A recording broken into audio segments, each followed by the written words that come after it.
Is Davy Jones a dark god from the first world of One Piece? And is Davy Jones's locker the Abyss? I mean, they sure might be. I've been absolutely losing my mind over chapter 1155 of One Piece because I was not expecting Oda at all to take this flashback this specific direction, but I'm all here for it. Absolute dump of new information we're gonna be feasting on for the next weeks, and I want to know who Davy Jones was. Is he actually Joy Boy? Did he create the Dark Abyss that Emu draws their power from? Is he Luffy's mom? Probably not that last one, but there are so many questions on the table here, and we do need to start figuring them out one by one, starting right now, because I've been waiting for a long time, years at this point, to see if this haunting specter of the sea was actually going to be put into the series, and I'm just absolutely pumped to see how Oda is gonna weave Davy Jones in. I actually have been thinking about making a video on him for ages, and there was just not that much evidence for it. Well, now I wish I had, but we are here to talk about it now. The main reasons I was hoping that Oda would put Davy Jones in the story was one, of course, that the Long Ring Long Land arc established a Davy backfight, but also that Davy Jones is like one of the most iconic pirate like myths and legends out there, and little did I know that Oda had a really grand plan brewing. Or at least it seemed likely that this dude would make an appearance as an actual character, so I want to explore that potential today. So I'll just be blunt, there's two big ways I personally see Oda integrating Davy Jones as a character into the epic lore of One Piece at this point. I think he's either tied to the Abyss and Emu, or he's potentially the opposite and the real name of Joy Boy or maybe Nika. Now technically, there's also a secret third option, but I'm not ready to talk about that one today. I think that's a separate video, and I'm just amped to have a chapter reveal so much information, but also only in classic Oda fashion.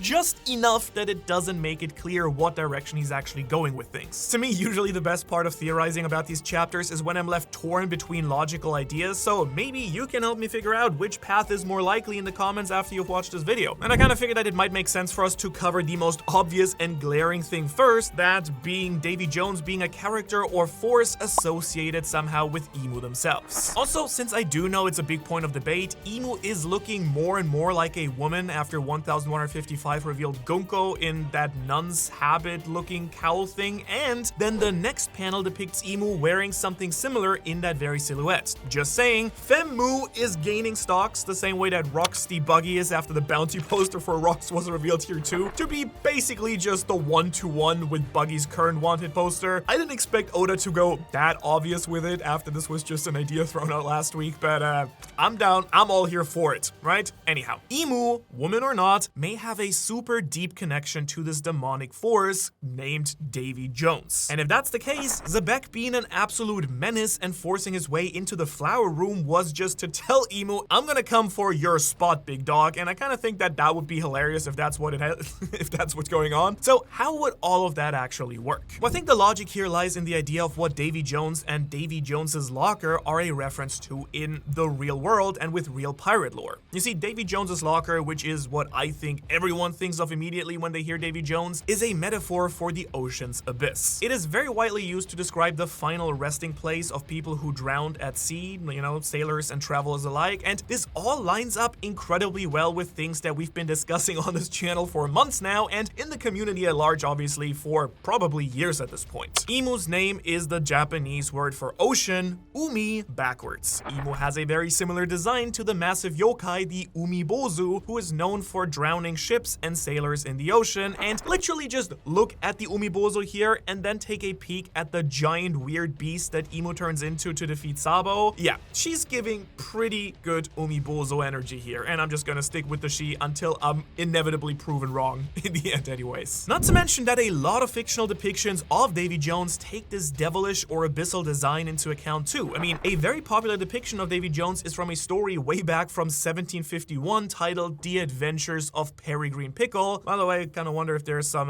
Lord of the Rings shenanigans here going on, but that aside, in that story, Davy Jones is the fiend that presides over all the evil spirits of the deep and is often seen in various shapes. But he's described as having saucer eyes, 3 rows of teeth, horns, a tail, and blue smoke coming from his nostrils. Which I gotta say, kind of gives pretty big emo energy to me, especially with the Gunko emo design in Elbaf and the stuff that we saw during the Reverie. It also blends blends oddly well with the idea that the ocean is the enemy of devil fruit users as they cannot swim in it and drown to the bottom, aka Davy Jones's locker. And of course, we have to acknowledge that Emu and the Holy Knights harness the power of the abyss, whatever it is, to travel the ocean, and I do think it's likely that all of Emu's demonic powers, like the Domi Reversi, come from this same abyss power source too. And again, considering that the abyss is a word widely associated to describe the darkest depth of the ocean, it does feel like Oda wants us to connect these concepts together after name dropping Davy Jones for the first time straight in this chapter. And speaking of the Domi Reversi, by the way, it is a huge green flag for the idea that Davy is tied to Emu as well, because in chapter 1155, we do see the return of the Davy backfights altogether, right? The rules of which force a pirate from one crew to follow the winner of the Davy backfight, which is quite similar to the concept of the Domi Reversi if you think about it, which is Emu using some dark power to bind a fighter unwillingly to their side. Which then feels even more likely if you consider the Reversi in Domi Reversi is named after the game Reversi and is depicted visually against the game itself, tying nicely into the various games played in the Davy backfight. And honestly, I think that the Davy backfight might simply be named after Davy Jones's power to overtake their enemies, forcing them onto their dark and demonic sides. Also, can I just quickly say, I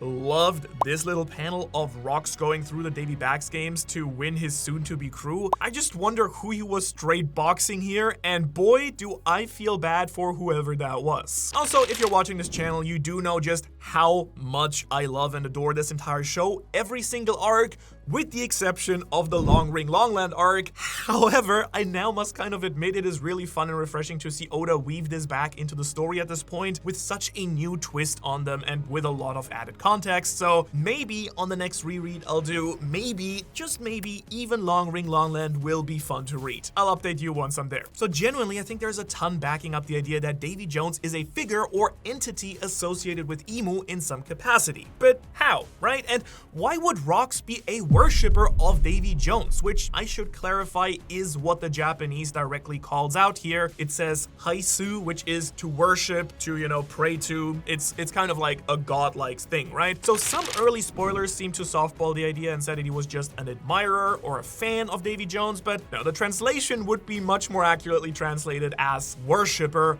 almost as if Davy Jones is this godlike figure that Zebek follows, the way, by the way, that Kuma follows, for instance, Nika uses the same vocabulary in Japanese. And actually, saying that may actually be the first big indicator of who Davy Jones could really be. Because to me, it would make sense that Davy Jones might very well be the figure who originally rivaled Nika during the First World. You know, the original demonic presence in the One Piece world that rivaled the Sun Gods. And in that way, Davy Jones could actually be the Abyss itself, or the Abyss is Davy Jones's locker, which is then the demonic power that he used to fight the Sun God in the First World, shrouding the Second World in death and darkness, as the Harley text describes. And admittedly, even though I'm very excited for the second option, I do quite like this idea a lot. I mean, it could create a nice opposite to the god Nika, which kind of feels like Oda has been setting up in general one way or another anyways. You know, something I've had a lot of fun working out over the last year or so is how exactly the cycle of spiritual reincarnation and inherited will really works in the series. I mean, if Joy Boy was the second coming of Nika, or, you know, third, fourth, who knows, and Emu is Joy Boy's original enemy, I feel like there has to be a foil or enemy to Nika in the past which Davy Jones might very well fit into. And I actually want to get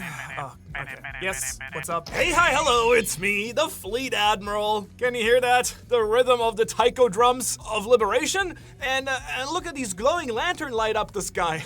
I can only mean one thing, you know, festival season is here. Wait, hold on. I thought you were busy fighting the Revolutionary Army right now. What's going on? I'm taking a bit of a break from that. My powers are needed because my Tokyo treat box just arrived, and this month is a Summer Matsuri Snack Fest. It's gonna be a party. All of the snacks are inspired by Japan's most mouth-watering festival food. We've got DIY candy apple. We've got kakigori jelly, mini sugar donuts. We got these really, oh, that's not it. We got these really awesome soy sauce corn puffs. We got Ramon gummies, strawberry cotton candy. Huh? And Don Don Yucky crackers? You know what? That actually does sound pretty good. Can you toss me some? I want to try. sorry, already ate it all, but I guess you can read the booklet, huh? It has all the information, comes with every box. There's facts about this, about Japanese culture, allergy information, and, well, look at that, the last chocolate orange Kit Kat.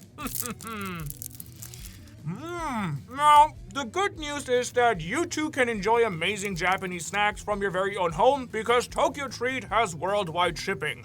Just use your link and promo code in the description below to order yours today and get $5 off. Thanks to Tokyo Treat for sponsoring this video and keeping me out of the war. Am I right? Party time, people!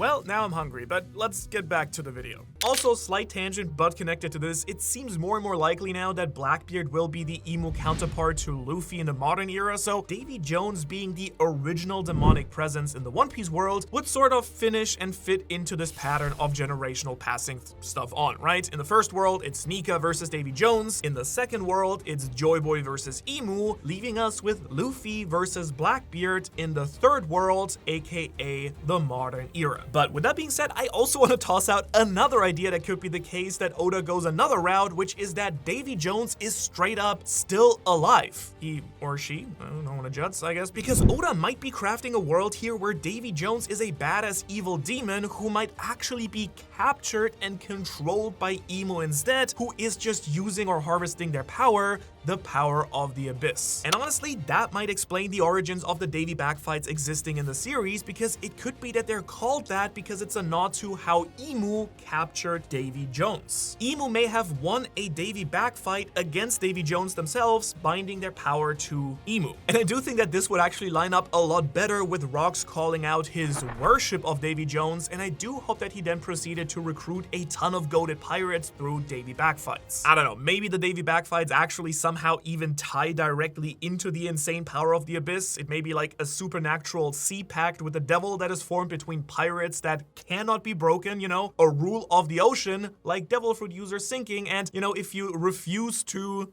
join the crew, your new crew that you have to go to now, I don't know, you explode, something like that, right? And the narrative boxes during that section of chapter 1155 do make it clear, I think, that Zebek still had a goal that he needed to accomplish before being capable of defeating Emu. Now, I was talking for a long time with my team about different options and things that we could come up with, and we generally came to the conclusion that Laugh Tale might actually be where Davy Jones straight up might be sealed away, bound by Emu's power, and it will require the Sun God to break that binding, releasing Davy Jones into the world once again. Because this would then strip Emu of their power, but also give Blackbeard the chance to harness it or use it himself, right? Also, it really shows the danger and terrifying potential of Luffy and his worldview, because if he saw a massive demon creature sealed away, I mean, he's all about freedom, and he wants to liberate anyone and everything from the chains that bind them. And after seeing Emu and their true power on Elbaf, I could totally see a world where Luffy sees a Davy Jones demon creature thing bound up and is just like, hey, I'm gonna free you, confident in his ability to take him out if he ever rampages, kind of like it's, you know, happening with Loki right now, you know, the same way that Luffy tells Scarper that he just whooped Loki's butt if he decided to betray him after releasing him. And if that's what Oda's thinking, it lines up incredibly well with the pop culture iconic depiction of Davy Jones that we actually get, of course, from Pirates of the Caribbean, no one knows how to pronounce it. Anyways, this is obviously what everyone initially thinks of, tentacles. He's this supernatural sailor with tentacles, the dark powers of life and death, which gives me evil Lovecraftian Cthulhu vibes, right? A creature who, shocker, is described as being from the Abyss. In case you don't know, Cthulhu is this malevolent cosmic entity hibernating within the underwater city of Relay, I think is what that's pronounced, and is worshipped by many human cults. And when you put Davy Jones and his origins together, the idea of this being what Oda's doing in One Piece works pretty well. Zebek could be one of the Davy Jones cultists who survived and is striking back at Emu for stealing or sealing away the powers of his evil god. Davy Jones, an abyssal god opposite of Emu, could be imprisoned at Laugh Tale, a location that has long been theorized to be at the bottom of the ocean. I remember I first made a video about this idea like 2021, early 2022, and this is due to Roger's crew not having Devil Fruit users whatsoever,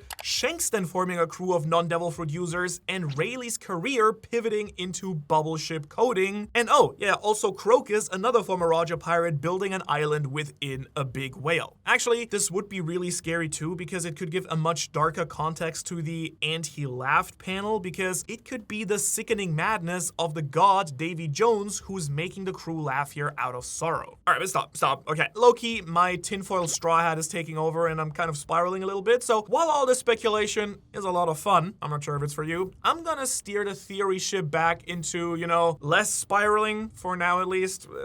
Anyways, initially I was worried that this idea might not work out all that well because of the Nika fruit's existence. And what I mean by that is that I think it's increasingly likely that the darkness fruit, which looks very similar to and is framed opposite to the Nika fruit, is probably also a god fruit of some kind, right? It just narratively makes a lot of sense that if Luffy has a sun god fruit, his biggest enemy Blackbeard would probably have a dark god or abyssal fruit awakening as well. And if that's the case, Davy Jones being alive probably couldn't work because it seems like Joy Boy got his power from the Nika fruit, which only existed after Nika died presumably. And so if we follow the idea that Nika's soul or spirit is inside of the fruit, this would mean that Imu, to channel the power of Davy, would probably be using a Davy Jones devil fruit to make this argument work, which just completely means the darkness fruit would not be the Davy Jones fruit, if that makes sense. But with that being said, no. I mean, I kind of realized I was running a weird circle around in my brain and that the answer was just right in front of me in the middle. The darkness fruit could only be the mythical human fruit model Davy Jones if Imu is controlling Davy Jones's power. Think about it. Vegapunk's theory that the devil fruits are born from the desire to be something the original creator was not would allow for someone to want to be Davy Jones the same way Joy Boy wanting to be Nika would allow for the creation of the Nika devil fruit. And the fruits would just be based on these gods, not actually tied directly to their soul or anything like that, just the dreams or wishes about them.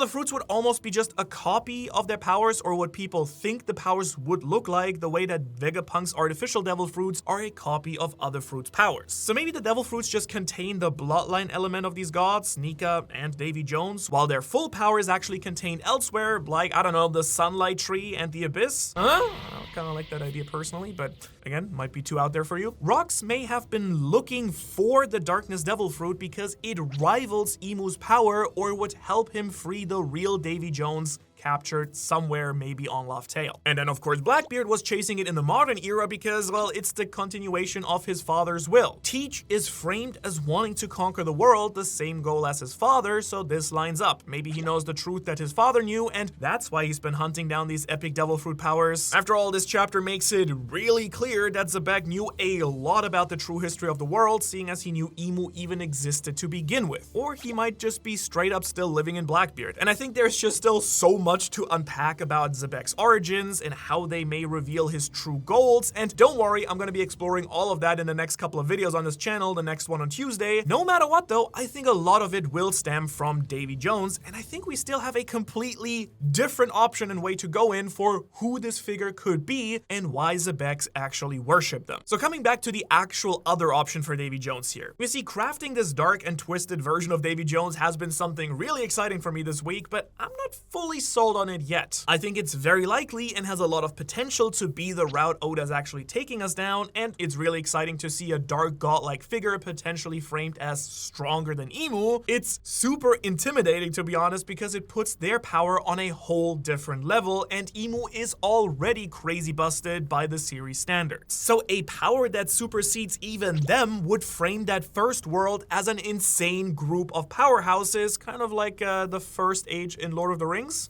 Maybe I should really make that video someday why I think Oda's a big Lord of the Rings fan. Anyways, some things aren't fully clicking yet here for me, and while it could be that I need some more information to clearly establish the pipeline here, I do think there is another equally logical and potentially even more interesting origin for Davy Jones. Because let's go go in the completely opposite direction, where Davy Jones could actually be the real identity of no one other than Joy Boy himself. Let's break this down. Davy Jones is, for all intents and purposes, directly associated heavily with pirate legend. And I'd be silly to not address that his name starts with the infamous letter D, considering that Xebec is a member of the D clan and, one who appears to know a lot about the true history somehow since he's familiar with Emu, kind of makes me think that Xebec might just be another follower of Joy Boy, but he worships his true name, his true identity, the first pirate to sail the ocean, Davy Jones, who then got cursed by Emu or something, right? Thus creating the Will of D, the Will of Davy. You gotta admit that kind of makes sense also, and I'm not the first person to say this could be what the D initial stands for by no means. I just think that this chapter does a lot to frame Davy Jones as the opposite of Emu, just as much as it frames Davy Jones to be the power of Emu. I'm not sure if I'm making sense here. I hope you get what I'm saying, right? It might even be the case that the origins of the Davy backfight were based on Joy Boy's initial battle with Emu during the Void Century, Davy's fight to take back the world from the clutches of the Abyss. And if Davy Jones were to be Joy Boy, it could also explain a bit of lore about the Davy backfights originating on Hachinosu, Pirate Island. I mean, that's a pretty massive part of this lore to consider, especially when we see Roxy Xebec actively wanting to take over Hachinosu at the end of chapter 1155 here. And I also think it opens the gate for Hachinosu to tie deeper and deeper into the lore of the series, which I would love to see as well. I just yearn for Oda to take islands that we already know and then give them incredible context way later and deeper into the story than we ever could have imagined. Again, looking at Long Ring Island, my opinions might have been swayed now. And Wano and Elbaf crushed that so well. It'd be pretty sick to see that unfold with Hachinosu too, especially when the island has a straight up massive skull on it, which would be like the perfect inspiration for the first Jolly Roger, and it would open a really cool thing for Oda to give Joy Boy's home island to Blackbeard, despite Luffy being the next in line with the Nika power. It would also explain why Xebec was actually secretly hell-bent on taking over Hachinosu and using it to overthrow the world government, since he worshipped Davy Jones and the world government was using his home as a prison for, people they didn't want to keep anywhere else. Which, by the way, like, Impel Down, right? Question mark. I mean, I'd sure try and liberate the home of my god if another dark god was messing with his legacy, right? I think that would be cool inspiration. And it also could give a bunch of added context for why God Valley even happened to begin with, because we do know that the world government stole the crown jewel of Hachinosu, and that's why Rox assaulted God Valley, but we still don't know what that is, and what it is might just hold way greater importance than we all ever thought. It could be a devil fruit like the Nika or Darkness fruit that got stolen, as it would be important to Xebec's plan to overthrow Emu, but I don't think that that's what makes the most sense. It does make a lot of sense, but not the most, because he would or should have just straight up eaten the fruit before it ever got that far, no? Now I've been bouncing theories around in the background about Blackbeard or Buggy being the crown jewel of Hachinosu, and that would be kind of funny, especially because the world government could have just accidentally stolen Xebec's kit and caused that to happen. But if you want to know what I really think is the most likely, in the world where Davy Jones is Joy Boy, is the fact that hidden on Hachinosu may have actually been the ancient weapon Uranus. And I mean, come on, sound the alarms! An ancient weapon being the core point of conflict has once again been brought up in a video, but yeah, it makes sense if you kind of do the math here. Poseidon and Pluton were hidden in kingdoms widely associated and connected to Joy Boy, Fishman Island, and Wano Kuni. And it seems very likely that Joy Boy used all three ancient weapons to attack Emu during the Void Century, so what if Uranus was actually hidden on Pirate Island, but just couldn't be activated without the Eternal Flame, and that's what Xebec was looking to use to eventually take down Emu. Like, he knew he couldn't defeat Emu during their initial confrontation, the narrator said so, but he could have been searching for the Nika fruit to activate Uranus or some other power source, and Imu got ahead of him and stole Uranus, Zebek's big secret weapon, before he ever got the chance to use it. That's why Imu might have it right now. And let's be real, ultimately I kind of feel like an ancient weapon is kind of all that Zebek would ever really need to be an absolutely unstoppable force, but you do know what also makes him like an insane threat? The crew that he's got, which when you really look at what they did after the Rocks crew disbanded is another major point in the old Davy is Joy Boy camp or whatever you want to call it. Think about it. Whitebeard went on and made a massive fleet full of various races, powerful pirates, and then treated them all like a big old family. Big Mom goes on to create a huge empire of children, hybrid children to be exact, and claimed one of the poneglyphs. And well, Kaido, that dude we just know he's straight out here worshipping Joy Boy like it's nobody's business. He took over Wano, which again was on top of Pluton, and considering that Zebek knew Imu was on top of the world, makes me think that he would have shared some big reveal about ancient weapons and, you know, whatnot else with his crewmates, but that's just conjecture, right? What isn't conjecture though is that Kaido wanted to raise a giant army with the numbers. He wanted to build a massive zone empire through the Beast Pirates and aimed to start a massive world war alongside Big Mom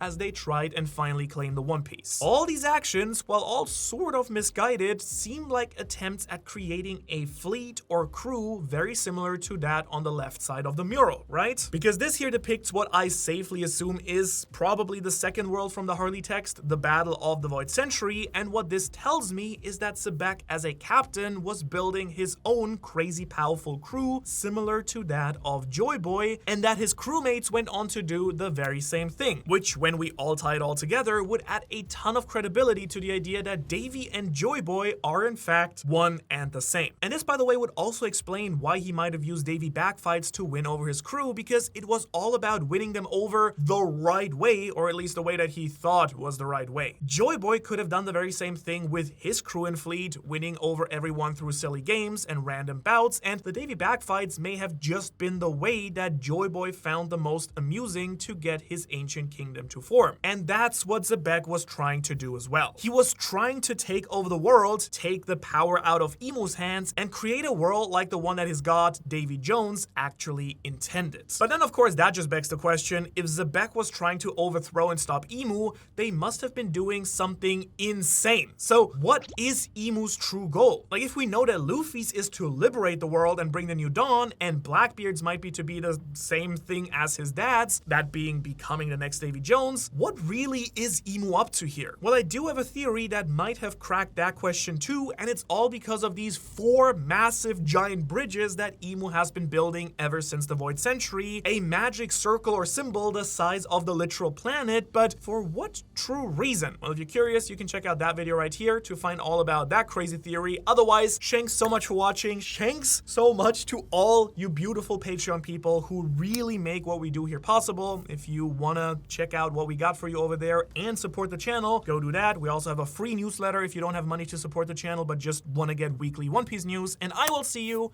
in the next video.